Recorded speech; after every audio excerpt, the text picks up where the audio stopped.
안녕하세요. 제가 두 번째 시간으로 엑셀 기능 중에 가장 많이 사용하는 VLOOKUP에 대해서 설명해 드리도록 하겠습니다. 우선 VLOOKUP을 언제 사용할 수 있는지 알아보겠습니다.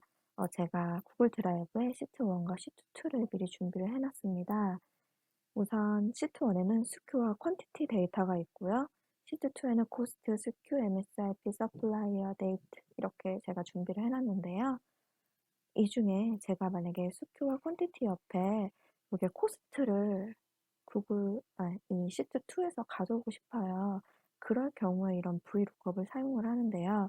물론 이렇게 데이터의 양이 적을 경우에는 직접 보고 1번은 12불이구나 하고 갖다 적을 수 있습니다. 하지만 데이터의 양이 100개가 되고 1000개가 되고 그 이상이 되면은 이렇게 할 수가 없기 때문에 VLOOKUP을 사용하게 되는 겁니다. 그러면 지금부터 어떻게 하는지 알려드릴게요. 우선 이렇게 VLOOKUP을 시작하기 전에 기준이 되는 콜럼이 있어야 돼요. 그러니까 시트 1과 시트 2에 동일한 데이터가 있어야 된다는 말인데요. 저는 이렇게 오렌지 색깔로 SKU를 기준점으로 잡았습니다. 그리고 중요한 거는 기준이 되는 점에 제가 여기를 코스트를 갖고 오고 싶어 했잖아요. 근데 이 SKU보다 왼쪽 콜럼에 코스트가 존재해요. 이럴 경우에는 VLOOKUP을 할 수 없어요. 무조건 오른쪽에 있는 데이터만 가져올 수 있는데요. 간단하게 A에 있는 거를 복사를 하셔서 이 오른쪽 아무 데나 넣으시면 됩니다. 이렇게 하고 바로 시작하겠습니다. 시트 1에는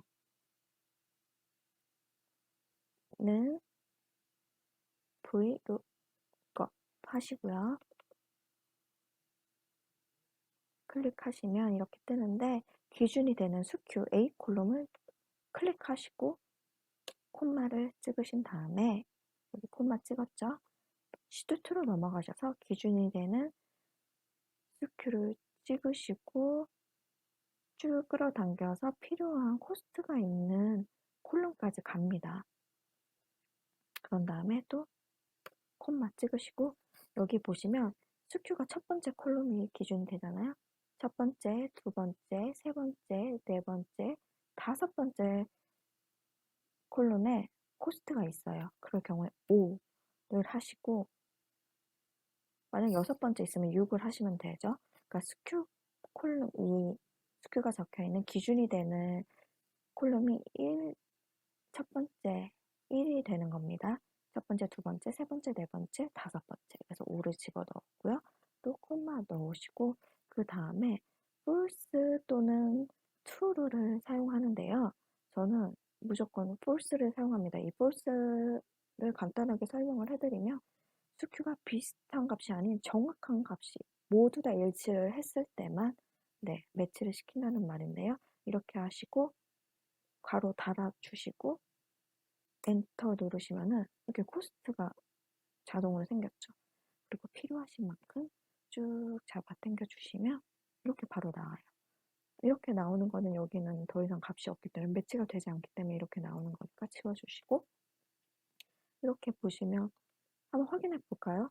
SKU 외 퀀티티는 50이고 SKU 외 퀀티티가 13불이네요. 13불 맞죠? 네, 이렇게 간단하게 하시면 아마 리스팅 하시기 전에 데이터를 정리하실 때도 굉장히 유용한 기능이 될 것 같고요. 제가 이커머스 회사에서 근무한 지 3년 정도 돼 가는데요. 저는 엑셀에 이 기능이 없었다면 회사에서 아무 일도 할 수 없었을 것 같아요. 네, 그만큼 중요한 기능이니까요. 한번 배워보시고 모르시는 거 있으면은 저한테 댓글 남겨주시면 바로 답변 해드리겠습니다.